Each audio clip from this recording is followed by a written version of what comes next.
Fracture topic के part 5 में we will discuss about the treatment of open fractures. In previous videos, that is in part 4.1 and 4.2, we have already discussed about the treatment of closed fractures.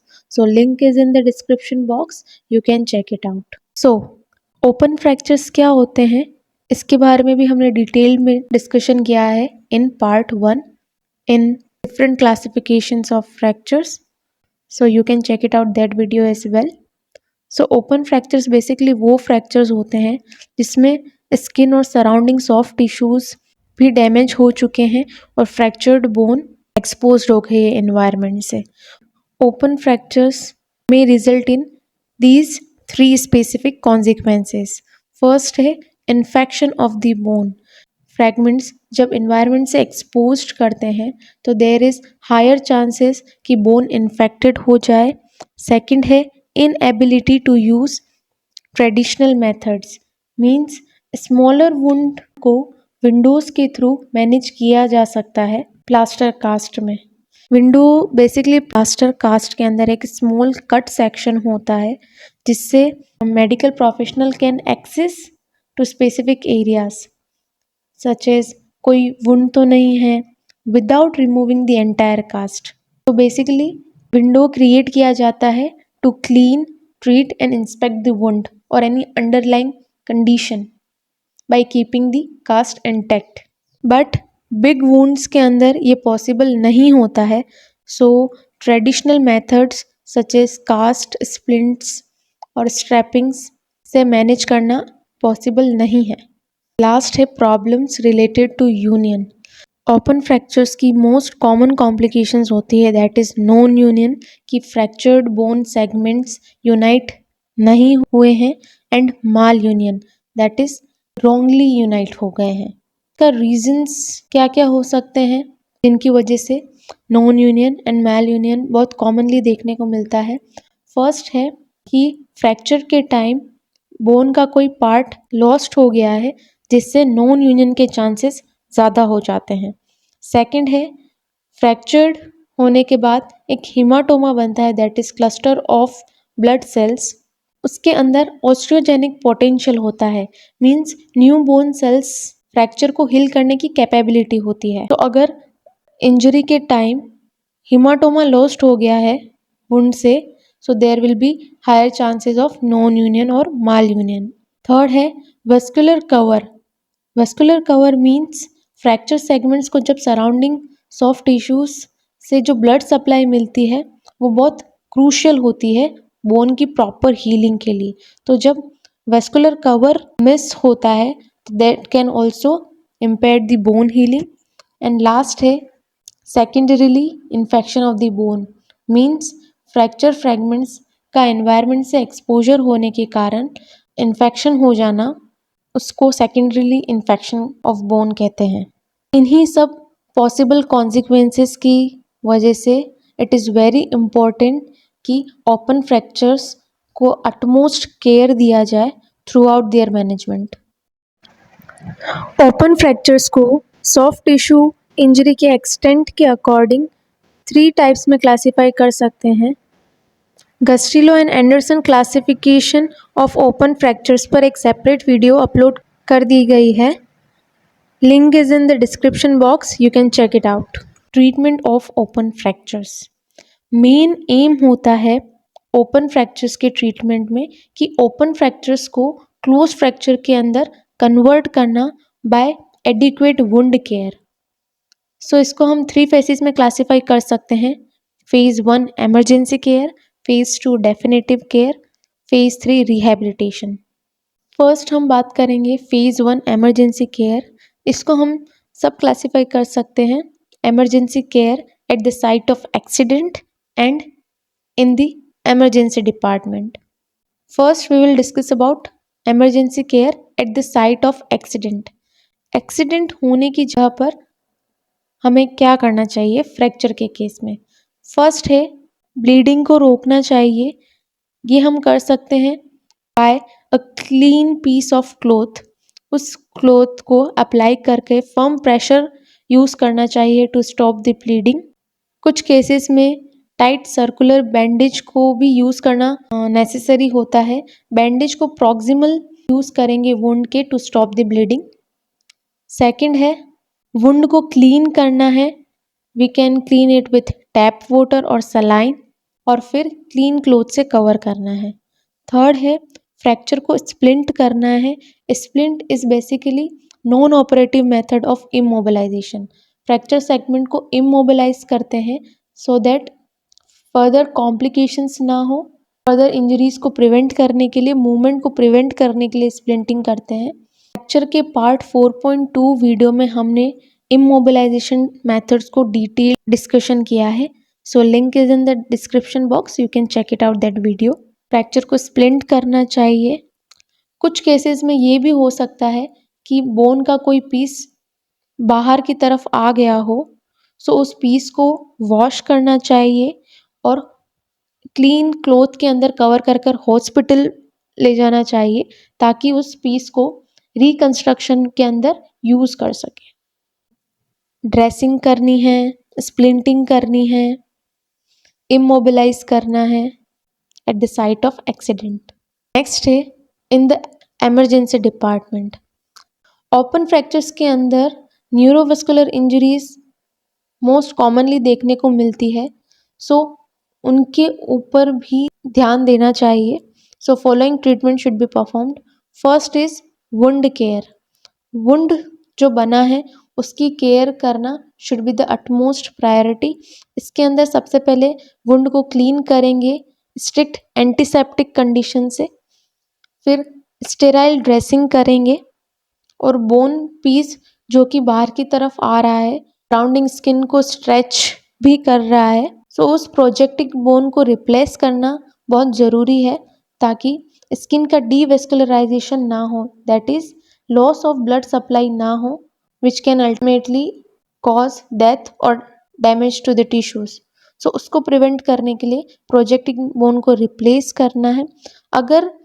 अगर fractured bone के surrounding soft tissue attachments intact हैं तो उसको wash करना चाहिए and that piece of bone should put back on its position, और ये सब should be done under proper aseptic conditions. Second, splintage should be done. Splint is a kind of immobilizing method. Third, prophylactic antibiotics. Prophylactic means जो भी action और treatment लेते हैं in order to prevent the disease or complications. So prophylactic antibiotics देनी चाहिए in order to prevent from infection. Cephalaxine एक good broad spectrum antibiotic होती है which we can use. Broad spectrum antibiotic means those antibiotics which work against all types of bacteria such as gram positive bacteria और gram negative bacteria. और अगर serious compound fracture है और serious open fracture है तो उसके अंदर हम combination of drugs can be used such as third generation cephalosporins and an aminoglycoside. So combination में यूज़ कर सकते हैं अगर सीवियर ओपन फ्रैक्चर है। फोर्थ है टिटनेस प्रोफाइलेक्सिस। टिटनेस प्रोफाइलेक्सिस देना चाहिए after evaluating the tetanus immunisation status of the patient. Evaluate करना ज़रूरी है इन ऑर्डर टू डिटरमाइन कि कौन सा वैक्सीनेशन देना है, प्राइमरी डोज देना है या बूस्टर डोज देना है। ऑल्सो इवेलुएशन करने से we will be able to know that patient adequately protected है या नहीं against these preventable diseases. Fifth, analgesics देनी है, that is pain killers. Parenteral route से देनी चाहिए, that is route other than oral to make patient comfortable, and x-rays should be done in order to plan for a treatment. Now we will discuss about phase 2, that is definitive care. Open fractures का treatment का basic principle होता है कि सबसे पहले जो wound है उसकी care. So first is wound care जिसके अंदर wound debridement, then definitive wound management के बारे में पढ़ेंगे, and second is fracture management. Wound care consist of early wound debridement and subsequent care. Wound debridement का मतलब होता है डेड और इन्फेक्टेड टिश्यूज को रिमूव करना वुंड से टू प्रमोट हीलिंग। ऐसा करने से न्यू टिश्यूज एक्सपोज होंगे which will help in healing processes. Wound debridement हर केसेस में नेसेसरी होता है। इसके अंदर वुंड नीडिंग की जाती है, मीन्स वुंड जिसको ट्रीटमेंट और केयर की नीड है, which can be done by cleaning, dressing or medical attention for proper healing. Minimal debridement, that is removal of the dead tissues. Irrigation means wound को clean करना by flushing it with sterile solution. And wound closure means wound को close करना by stitches or staples or other methods to help it to heal. So debridement के वक्त जो skin है उसको exercise करना ज़रूरी है। मसल्स और फेशियाज को भी एक्सरसाइज करना ज़रूरी है without hesitation. Large amount of muscle और fascia can be remove to properly treat the wound. Best way है चेक करना कि मसल अलाइव और हेल्दी है या नहीं by pinching the muscle with the help of forceps. अगर पिंच करने के बाद कॉन्ट्रैक्शंस ऑब्जर्व होते हैं, मसल कॉन्ट्रैक्ट करके रेस्पॉन्स शो करती है, तो ये इंडिकेट करता है कि मसल विएबल है और प्रॉपरली फंक्शन कर रही है। और only badly lacerated tendons means badly damage tendons should be exercised और रिमूव्ड। सो टेंडन को रिमूव करने के बाद जो एंड से उनको अप्रोक्सीमेट करना चाहिए by using non absorbable sutures, ताकि वो विजिबल हो फॉर फ्यूचर आइडेंटिफिकेशन और उसका परमानेंट रिपेयर किया जा सके लेटर ऑन। बोन एंड्स को क्लीन करना चाहिए नॉर्मल सेलाइन से। बोन फ्रैक्चर एंड्स को मार्जिन्स को निबल्ड करना चाहिए, मीन्स उनको स्मूथ करना चाहिए, स्लाइटली ट्रिम्ड करना चाहिए ताकि रफ और शार्प पार्ट्स को रिमूव कर सकें, which will help in proper healing और to make surgical repair easier. और वो बोन फ्रेगमेंट्स जो कि सॉफ्ट टिश्यूज से अटैच्ड हैं उनको रिप्लेस करना चाहिए। स्मॉल फ्रेगमेंट्स जो कि सॉफ्ट टिश्यूज से अटैच नहीं हैं उनको डिस्कार्ड कर देना चाहिए।